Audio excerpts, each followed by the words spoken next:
लेकर के हम लोग आते हैं तो जिन लोगों ने विकास के बारे में कभी सोचा ही नहीं, जिनके डेवलपमेंट की कोई सोच नहीं है, जो विकास नहीं बल्कि विभाजन पर विश्वास करते हैं, तो वे लोग इस प्रकार की कोई ना कोई बयानबाजी अपना शुरू कर देते हैं।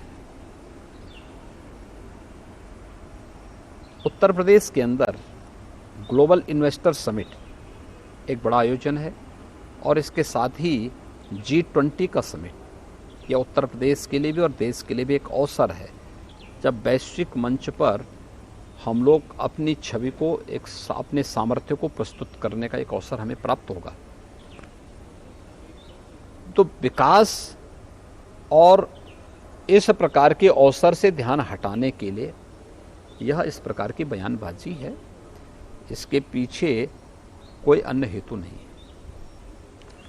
अब जैसे कि काफ़ी सारे मायावती जी ने कहा कि सबसे बड़ा कॉन्स्टिट्यूशन हमारे लिए सबसे बड़ा है, रामचरितमानस नहीं। आपके अखिलेश जी ने कहा कि हमारा अंबेडकर जी ही हमारा धर्म है। फिर अब वो कह रहे हैं मैं भी शूद्र हूँ और वो आपसे ये सवाल जो है सदन में पूछना भी चाहते हैं। तो इन सब को आप क्या जवाब देंगे? इससे सीधा साधा जवाब क्या है? सदन में जब प्रश्न आएगा तो प्रश्न का जवाब भी उसी प्रकार का सीधा जवाब सदन में उसका मिलेगा। जो क्या है? मैं कह रहा हूँ जब सदन में प्रश्न आएंगे, जहां से प्रश्न आएगा वहां से उसका जवाब भी देंगे। जी, ये रामचरितमानस को उत्तर प्रदेश में जो राम जन्म की भूमि भी है, यहाँ पर उसको जलाया जा रहा है।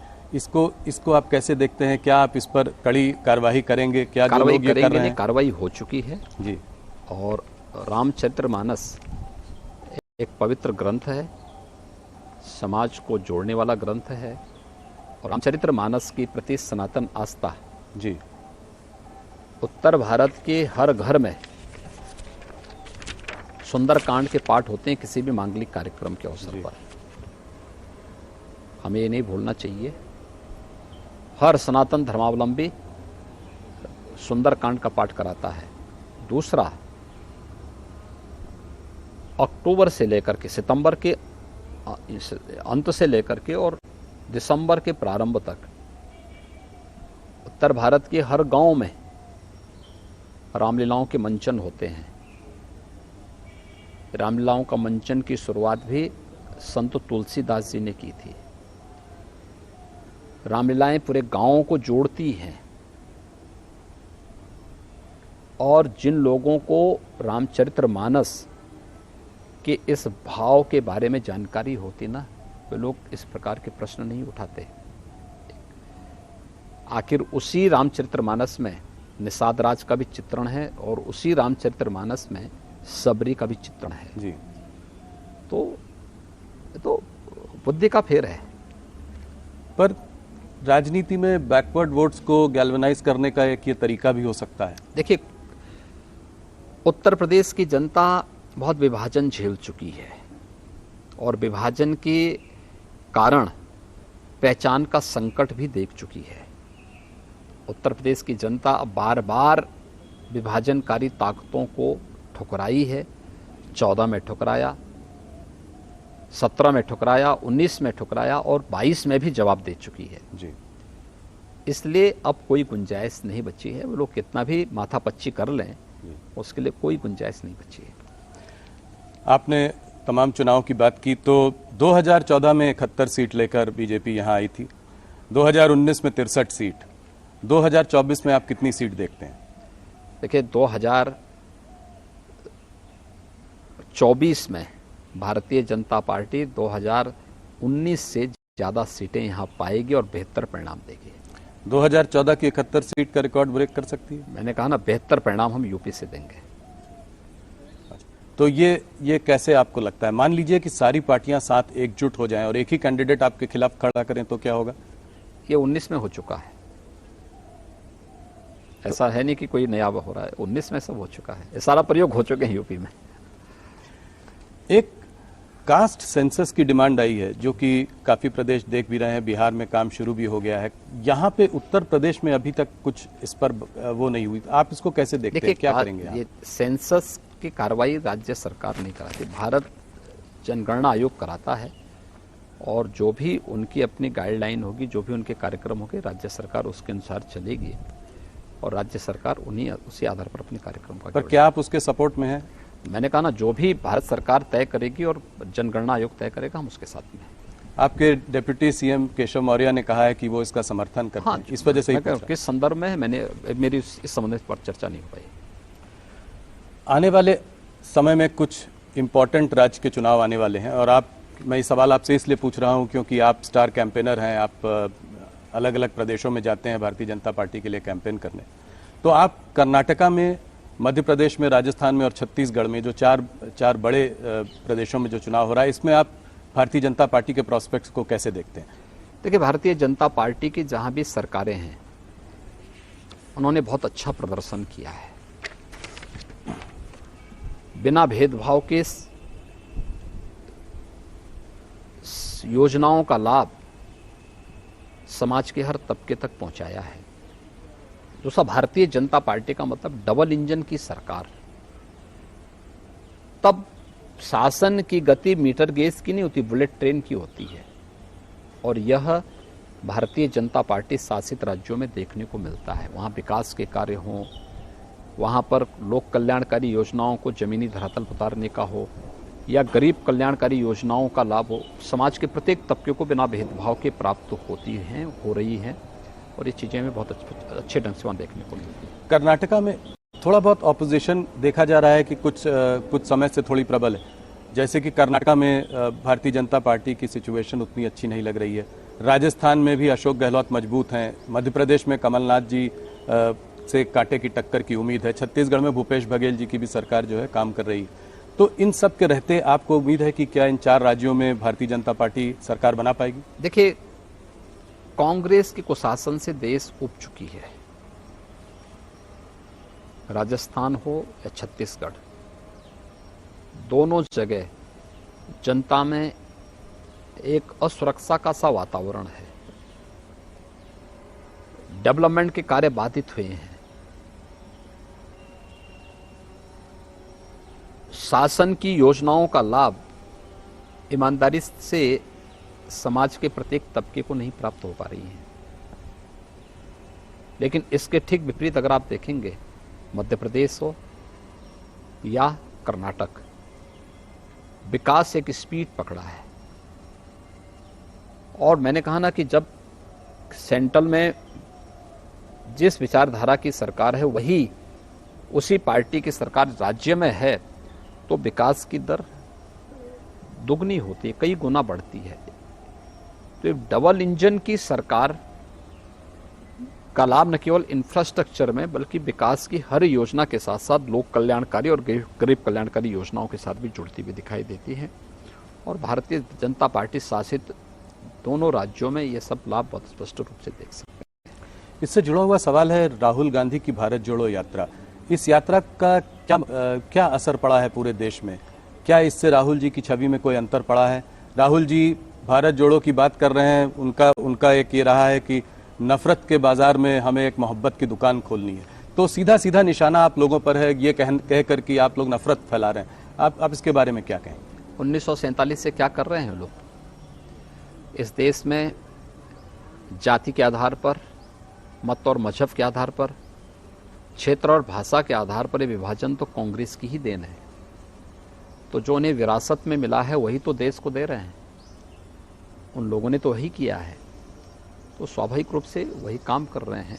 देखिए, राहुल जी जो हैं अपनी नकारात्मकता को छोड़ते ना, तो उसका लाभ कांग्रेस को मिलता है, लेकिन नकारात्मकता उनकी सारी उपलब्धियों पे पानी फेर देती है। तो आपको लगता नहीं है कि भारत जोड़ो यात्रा का कुछ प्रदेशों पे कोई असर रहा है, जैसे कर्नाटका हो गया, हरियाणा हो गया, इन सब प्रदेशों पे कोई? देखिए, किसी भी कार्यक्रम में भीड़ की उपस्थिति से आप उसकी सफलता को नहीं मान सकते। कॉमन मैन ने उसको किस रूप में लिया है, इसके अलावा और कितनी दूर तक, कितनी देर तक उसका इम्पैक्ट होगा, ये भी उस पर निर्भर करता है। उस पार्टी का अपना विषय, अपना एजेंडा होगा, अपना उसको करने के लिए पूरी तरह स्वतंत्र हैं। लेकिन उनको देश के सामने ये भी बताना चाहिए कि उसका उद्देश्य है क्या। अयोध्या में राम मंदिर का काम अब करीब करीब पूरा होने वाला है, तो अब अगला काशी और मथुरा को आप कैसे देखते हैं? मैं इसलिए सवाल पूछ रहा हूं क्योंकि अब ये सरकार यहाँ और 4 साल है, तो काशी मथुरा का आपकी सरकार का क्या रवैया रहेगा? देखिए, काशी में आप देख रहे हैं, काशी में काशी विश्वनाथ धाम बन गया है जी। आज काशी एक नए कलेवर के रूप में पूरी दुनिया के आकर्षण का केंद्र बनी हुई है और आदरणीय प्रधानमंत्री जी स्वयं काशी से देश की संसद में प्रतिनिधित्व करते हैं। जी। मथुरा में ब्रज तीर्थ विकास परिषद विकास के कार्यक्रमों को तेजी के साथ आगे बढ़ा रही है, तो वहाँ की आध्यात्मिक और सांस्कृतिक विरासत का संरक्षण करते हुए उसके भौतिक विकास के लिए सभी प्रकार के कार्यक्रम सरकार चला रही है और केवल उन्हीं स्थलों के लिए नहीं है। हम तो विंध्यवासिनी धाम में भी काम कर रहे हैं, हम लोग सुख तीर्थ में भी काम कर रहे हैं, हम लोग नैमिषारण्य में भी काम कर रहे हैं और अन्य सभी धार्मिक स्थलों में बौद्ध जो है परिपथ पे भी यूपी के अंदर कार्य हो रहा है। महर्षि वाल्मीकि के लालापुर में भी काम हो रहा है, संत तुलसीदास जी के राजापुर में भी हमारे कार्यक्रम चल रहे हैं। ये सभी हर जगह के समग्र विकास के लिए कार्य। तो आपको लगता है कि यहाँ पे भी जल्दी ही कार्य जो है कल कंक्लूड होगा, आपके इस कार्यकाल में ये बात आगे बढ़ेगी? देखिए, सभी काम अच्छे ढंग से आगे बढ़ रहे हैं और जन भावनाओं का सम्मान करते हुए, आस्था का सम्मान करते हुए इसे आगे बढ़ाया जा रहा है। एक सवाल मैं और आपसे पूछना चाह रहा हूँ, ये इसलिए भी जरूरी है क्योंकि आप जो है खुद भी फिल्म इंडस्ट्री को यूपी में लाना चाह रहे हैं और आप इस बारे में काफ़ी सालों से बात कर रहे हैं। सुनील शेट्टी जी ने आपसे मुंबई में ये सवाल रखा भी था, ये एक बॉयकॉट कल्चर का सवाल। अब जैसे बेशरम रंग पठान जो फिल्म आई थी उसके चारों तरफ काफ़ी विवाद रहा, आप इसको कैसे देखते हैं, इस बॉयकॉट कल्चर को कैसे देखते हैं? आपकी क्या मैसेज है बॉलीवुड को? देखिए, किसी भी कलाकार और साहित्यकार का या जिसके पास कोई विशिष्ट उसके पास कोई भी इस प्रकार की कोई उपलब्धि है तो उसका सम्मान होना चाहिए और हम उन सभी का सम्मान करते हैं। उत्तर प्रदेश ने फिल्म के लिए अपनी पॉलिसी भी बनाई है और यहाँ पे बहुत सारी फिल्में, पहले की तुलना में ज़्यादा फिल्में यहाँ पर आज उनका निर्माण हो रहा है, उसके बारे में तमाम कार्यक्रम चल भी रहे हैं। हाँ, ये फिल्म डायरेक्टर को भी ध्यान रखना होगा कि कोई फिल्म बनाते समय भूलवश कोई घटना होती हो तो अलग विषय है, लेकिन जानबूझ करके कुछ इस प्रकार के सीन न दें जो कहीं विवाद को जन्म देते हो और जन भावनाओं को आहत करते हो। नहीं, सही बात। एक और मुद्दा है जो कि जिस पर आपसे मैं सवाल पूछना चाह रहा था, सीधा सवाल है मेरा। Prohibition of unlawful religious conversion act जो है, उस पर आप लोगों की क्या प्रतिक्रिया है? मैंने देखा है कि यहाँ पे एक उसको सजा भी हुई है कन्वर्जन के लिए, काफ़ी सारे केसेस भी रजिस्टर हुए हैं, मगर मेरा एक लार्जर बड़ा सवाल है जो कि मैं आपसे अक्सर विवाद करता भी रहता हूँ कि इस कन्वर्जन की इस मुद्दे से आप लोग इतना जुड़े हुए क्यों हैं? ये तो रिलीजियस प्रैक्टिस, हम चाहे जो रिलीजन को प्रैक्टिस करना चाहें हम कर सकते हैं, तो ये कन्वर्जन का मुद्दा जो है इतना अहम क्यों? हर व्यक्ति को अपने अनुसार अपनी उपासना विधि चुनने का अधिकार है जी। इसमें किसी प्रकार का कोई बंधन भी नहीं है, लेकिन लोभ से, लालच से, छल छद्म से ये करने का किसी को अधिकार नहीं है। एक दूसरा, रिलीजियस डेमोग्राफी एक सच्चाई है, इसे भी हमें स्वीकार करना होगा और अगर ये सच्चाई नहीं होती तो 1947 में देश का दुर्भाग्यपूर्ण विभाजन भी नहीं होता है। तो डेमोग्राफिक इम्बैलेंस को कैसे करेक्ट करेंगे? ये इसके लिए कोई लॉ लाने की बात है? हमारे यहाँ ऑलरेडी हमारे यहाँ एक्ट बन चुका है, हम 20 में एक एक्ट बना चुके हैं जी। यूपी गवर्नमेंट इस संबंध में अपना एक्ट बना चुकी है और उसको लागू भी कर चुकी है, उसी में सजा हो रही है। जिससे आपको लगता है कि आने वाले समय में ये डेमोग्राफिक इम्बैलेंस ठीक मैंने कहा ना, ये सभी चीजें हम लोग पहले से इसके बारे में सतर्क होकर के अपना कानून बना चुके हैं, हम उसको लागू भी कर चुके हैं। योगी जी, मैं आपसे इस बारे में भी पहले भी चर्चा कर चुका हूं। मैंने आपसे सवाल किया था कि आपका मुसलमानों से क्या रिश्ता है। मैं उसी सवाल को थोड़ा आगे ले जाना चाहता हूं कि मुसलमानों को आप कैसे जोड़ेंगे अपने साथ। मोदी जी भी आजकल कोशिश कर रहे हैं कि जो है पासमानदा मुसलमानों को जो है अपने साथ जोड़ा जाए। ये भी गरीब वर्ग है, पिछड़ा हुआ वर्ग है, इसको भी अपने संग जोड़ा जाए। तो आप इनको कैसे जोड़ेंगे? देखिए, किसी को जोड़ने के लिए व्यक्ति, जाति, मत और मजहब नहीं, बल्कि शासन की योजनाओं के माध्यम से उनके साथ सीधे संवाद का कार्यक्रम। और आज उत्तर प्रदेश की कानून व्यवस्था अच्छी हुई है, पर्व और त्यौहार शांतिपूर्ण तरीके से मनाए जा रहे हैं। अगर हिंदुओं के शांतिपूर्ण तरीके से कार्यक्रम हो रहे हैं तो मुसलमानों को भी शांतिपूर्ण। কেবল স্ট্রং নহয়, মাইথান স্ট্রং, মাইথান স্টিল নির্মাণৰ মানদণ্ড।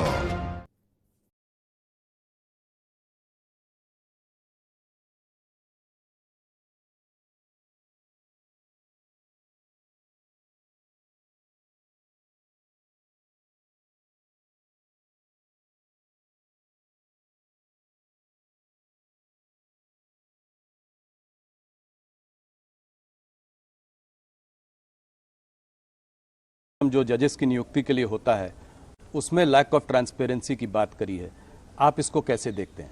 देखिए, इसमें माननीय कानून मंत्री और महामहिम उपराष्ट्रपति जी का बयान स्पष्ट आ चुका है। मुझे लगता है कि मुझे बीच में बोलने की कोई आवश्यकता है भी नहीं और मेरे वक्तव्य को बीच में डालने की कोई मतलब भी नहीं होता है इस प्रकार के मामलों में। अब पिछले 5-6 सालों में जो है 370 भी, आपके जो कुछ मुद्दे थे, राम जन्मभूमि का मुद्दा था, 370, ये सब हो चुका है। अब एक बड़ा मुद्दा जो बचा है वो यूनिफॉर्म सिविल कोड का मुद्दा। तो इसका अगले कुछ सालों में आप कैसे देखते हैं कि इसका रोड अहेड क्या है इसके लिए? देखिए, उसमें कॉमन सिविल कोड, इस संबंध में अलग अलग राज्य सरकारों के द्वारा अपने अपने यहाँ कमेटियां गठित की गई हैं। जैसे उत्तर प्रदेश के लिए हमारा लॉ कमीशन इसको देख रहा है। उसकी सिफारिश जब शासन को आएगी, सरकार उस पर जरूर विचार करेगी। लेकिन अभी तो उनको उस पर सभी पक्षों को लेकर के, सभी चीज़ों को लेकर के लोग अभी विचार करेंगे उस पर।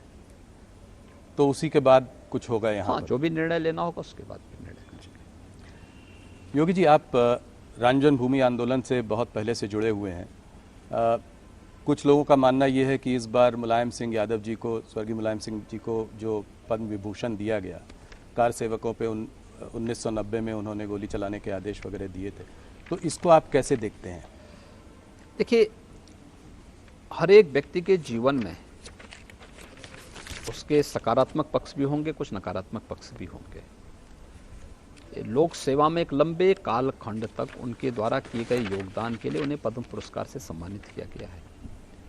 लेकिन ये समाजवादी पार्टी के लिए एक अवसर था कि जब वो प्रधानमंत्री जी और भारत सरकार के प्रति कृतज्ञता ज्ञापित करते हैं। लेकिन समाजवादी पार्टी की डिक्शनरी में कहीं कृतज्ञता शब्द है ही नहीं, धन्यवाद शब्द है ही नहीं।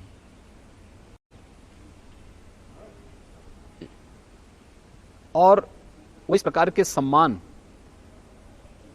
को पचा भी नहीं पाएंगे। इसलिए नहीं पचा पाएंगे क्योंकि जिन लोगों ने नेताजी को कभी अब सम्मान दिया ही नहीं, तो वे लोग तो टिप्पणी करेंगे ही करेंगे। लोग कहते हैं कि इसमें आप लोगों की भी यादव वोट बैंक पर नजर है, इसमें राजनीति का भी एक एंगल। ये वोट बैंक का नजरिया नहीं है, यह किसी एक फील्ड में कार्य करने वाले लोगों की उन कार्यक्रमों को एप्रिसिएट करके नई पीढ़ी को समाज सेवा के कार्यों के साथ जोड़ने के लिए एक नई प्रेरणा है। योगी जी, जैसा कि मैंने कहा कि इस बार एक आपका नया रुख देखने को मिल रहा है, तो आपकी मैनेजमेंट स्टाइल क्या है? आप नौकरशाही से, यहाँ पे लोग, कुछ लोग घबराते भी हैं आपसे, अलग अलग तरह की लोग बातें करते हैं कि आप स्ट्रिक्ट भी हैं, डिसिप्लिनेरियन भी हैं। आपकी मैनेजमेंट स्टाइल क्या है? कैसे इतने बड़े प्रदेश को, इतने यहाँ से और इतना बड़ा विजन लेके आगे जा रहे हैं, तो कैसे आप काम करते हैं? संतुलन समाज और सरकार के बीच में, सरकार और प्रशासन के बीच में एक बेहतरीन संतुलन के माध्यम से भारत सरकार के कार्यक्रमों को यहाँ पे ईमानदारी के साथ लागू करने और फिर इस संतुलन के साथ साथ पब्लिक इनपुट भी हर एक योजना के साथ लेते हुए कार्यक्रमों को आगे बढ़ाना। हम कोई योजना बनाएं, उसका केंद्र बिंदु कॉमन मैन होगा, जिससे शासन की योजना वहाँ तक हम ईमानदारी से पहुँचा सके और हम उस कार्यक्रम को, ये हमारा ग्लोबल इन्वेस्टर समिट या शासन का कोई भी कार्यक्रम उसी को लेकर के आगे बढ़ता है। योगी जी, अक्सर आपको हिंदू सुप्रीमिस्ट या फासिस्ट वगैरह कहते हैं लोग, आपको कैसा लगता है जब आपके बारे में लोग? देखिए, मैं एक योगी हूँ जी। अब देखने का नज़रिया सबका अलग अलग होता है। जो चीज़ें मुझे अच्छी लगती होंगी, आवश्यक नहीं कि वो चीज़ें सबको अच्छी लगती होंगी, और मुझे अपनी बात थोपनी भी नहीं चाहिए किसी पे। तो अगर उनको ये लगता है तो मैं तो वही हूँ जो मैं हूँ, लोग मुझे जिस रूप में जानते हैं। योगी जी, लोग आपकी पूजा भी करते हैं, लोग आपको कोसते भी हैं। अगर इतिहास में आप अपने आप को कैसे देखना चाहेंगे? मैं इतिहास में नहीं जाना चाहता, मैं एक योगी के रूप में हूँ और योगी ही रहना चाहता हूँ। तो आप ऐसे ही लोगों को लोग चाहेंगे कि ऐसे ही लोग आपको याद रखें। मैं क्या कर रहा हूँ, क्यों याद रखने की बात ही नहीं आती। मैं योगी के रूप में काम कर रहा हूँ, एक योगी के रूप में ही अपना जीवन आगे बढ़ाना चाहता हूँ। आपने हम लोगों को इतना समय दिया, आपने अपने उत्तर प्रदेश के विजन को समझाया, आपका बहुत बहुत धन्यवाद। मैं कह रहा हूं कि मैं आज अपने सुबह कॉलीग से कह रहा था कि बुलडोजर बाबा से अब आप बिग बुल बाबा की तरफ जा रहे हैं, मतलब एक रिफॉर्मर, मॉडर्नाइजर, मार्केट्स की ओर भी आपकी एक नजर है। धन्यवाद जी, बहुत बहुत धन्यवाद।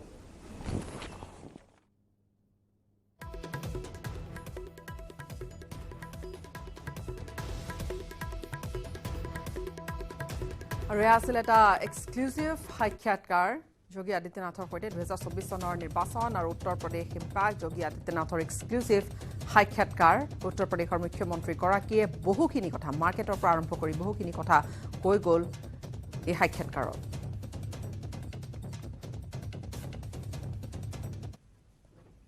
আৰু ইয়াৰে সৈতে সময় হ'ল বিদায় লোৱাৰ। নমস্কাৰ।